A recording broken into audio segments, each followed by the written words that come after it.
संयुक्त किसान मोर्चा के आह्वान पर आज सैकड़ों किसानों, मजदूर, महिलाओं ने गांधी पार्क के पास राजभवन के लिए कूच किया, जहां राजपुर रोड पर सिटी मजिस्ट्रेट कुसुम चौहान ने राज्यपाल एवं राष्ट्रपति के नाम ज्ञापन लिया। इस अवसर पर वक्ताओं ने कहा कि संविधान दिवस है। इस अवसर पर हम देश के मेहनत कश तबके को बधाई देते हैं। वक्ताओं ने सरकार की संविधान विरोधी नीतियों की कड़े शब्दों में निंदा की।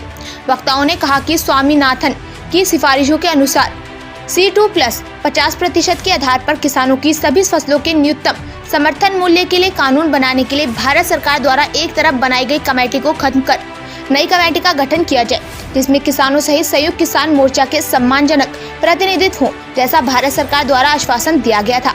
वक्ताओं ने कहा कि सभी फसलों के लिए न्यूनतम समर्थन मूल्य की गारंटी का कानून बनाया जाए।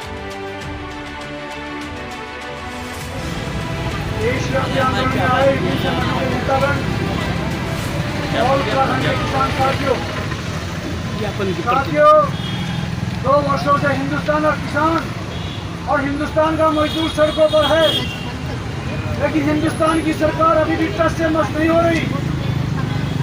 ये कानून तो उसने वापस लिए, लेकिन कानूनों का असर अभी भी देश के अंदर चल रहा है।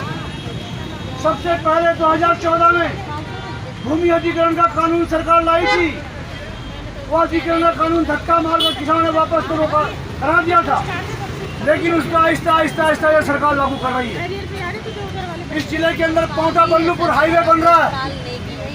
यहाँ पर किसानों की जमीनें अधिग्रहण हो रही है, लेकिन प्रशासन और दलाल मिलकर किसानों को लूट रहे हैं। तहसीलदार SDM छोटे बौने बन गए हैं।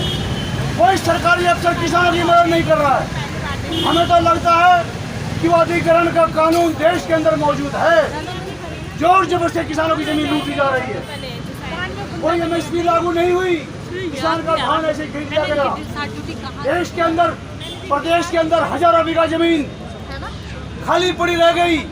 धान की फसल खराब हो गई। एक पैसा मुआवजा सरकार ने नहीं दिया। लाखों डंगर जानवर बीमार हुए, लाखों गाय बीमार होकर मर गई। एक पैसा सरकार ने नहीं दिया, कोई दवाई नहीं दी, कोई टीका इजाद नहीं किया। ये साथियों, हमारा जो आंदोलन 2 साल पहले शुरू हुआ था, वो आंदोलन आज भी हमें रखना होगा। अपने इन संगठनों को एकजुट करना होगा। कोई भी किसान संगठन किसी भी कोने में बैठा हो, उसको इकट्ठा करना होगा और इस सरकार के खिलाफ हमें लामबंदी करनी होगी। ये सरकार बहुत खतरनाक सरकार है। जमीनों को लूट रही है, खसोड़ रही है। तमाम अभी स्मार्ट सिटियों का नाम आ रहा है। एक स्मार्ट सिटी पछुआदून के अंदर बन रही है। ये जमीनों को देख रही है, कहाँ ग्राम समाज की जमीन है, कहाँ भला वर्ग की जमीन है। उन जमीनों के अंदर लोगों ने 50-60 साल से घर बना रखे हैं। उन घरों को उजाड़ने की कोशिश की जा रही है और कुछ नोटिस भी बांटे जा चुके हैं। इस प्रकार साथियों, जब किसान आंदोलन के दौरान कानून वापस हुए थे, हमें लगता है कानून वापस नहीं हुए। वो कानून आहिस्ता आहिस्ता सरकार लागू कर रही है। इसलिए हमें सजग रहना होगा। हम आज इकट्ठा होकर यहाँ पर आए हैं। हम उत्तराखंड की सरकार को भी चेतावनी देते हैं कि आप समय रहते ही अपनी देश की अपना तरीका बदलिए, वरना हम और बड़ी तेज आंदोलन करेंगे। धन्यवाद सर।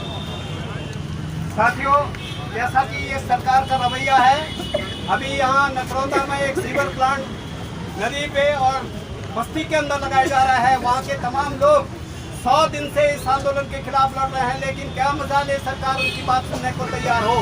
और ताजुब की बात है कि हमारे तो यहाँ लोगों के घर उजाड़े जा रहे हैं, तमाम देहरादून में, तमाम दूसरी जगहों पर, लेकिन ये सारा गाँव जो ट्रीटमेंट का प्लांट वगैरह लग रहा है, ये गुजरात की कंपनी कर रही है। नगर निगम का काम भी गुजराती कंपनी आके कर रही है।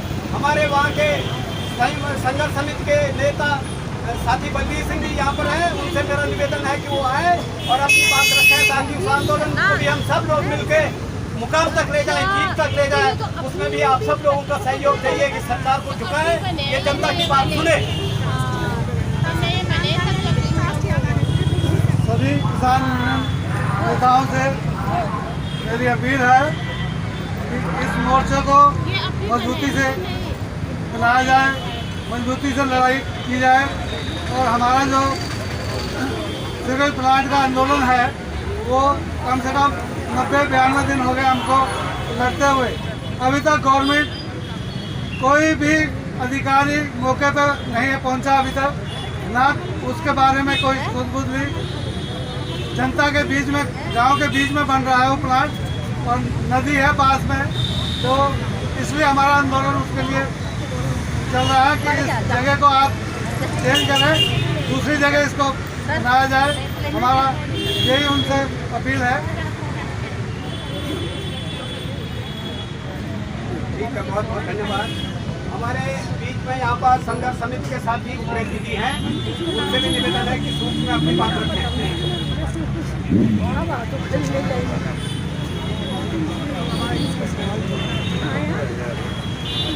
हमारे साथियों, आज देहरादून के अंदर संयुक्त किसान मोर्चा द्वारा राज्यपाल को ज्ञापन दिया जा रहा है और उसी ज्ञापन को देने के लिए उत्तराखंड के कोने कोने से यहाँ पर हमारे किसान मजदूर साथी आए हैं।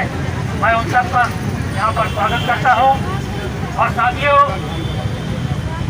आपको जानकारी है कि आज से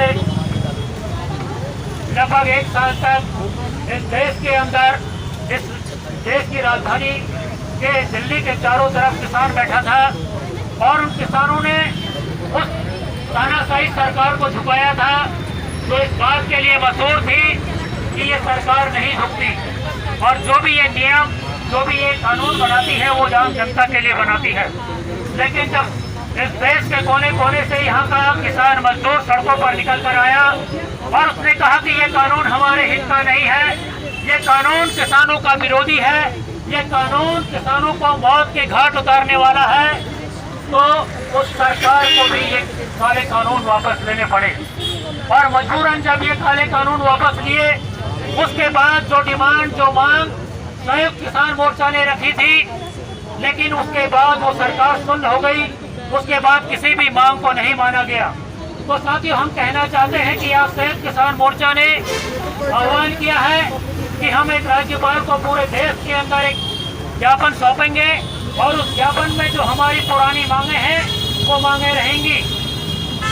उसी सिलसिले में हम आपको ये भी बता देना चाहते हैं कि 2014 से लगातार ये सरकार जब सत्ता पर आई तो इसका सबसे बड़ा फंडा रहा कि इसने आम आदमी को लड़ाना शुरू किया। इसने किसान मजदूरों को, इसने धर्म के नाम पर, इसने जाति के नाम पर, इसने क्षेत्र के नाम पर लड़ाना शुरू किया। और जब इसने लड़ाना शुरू किया तो हमने देखा कि लोग किस तरह से धर्म के नाम पर बढ़ने लगे।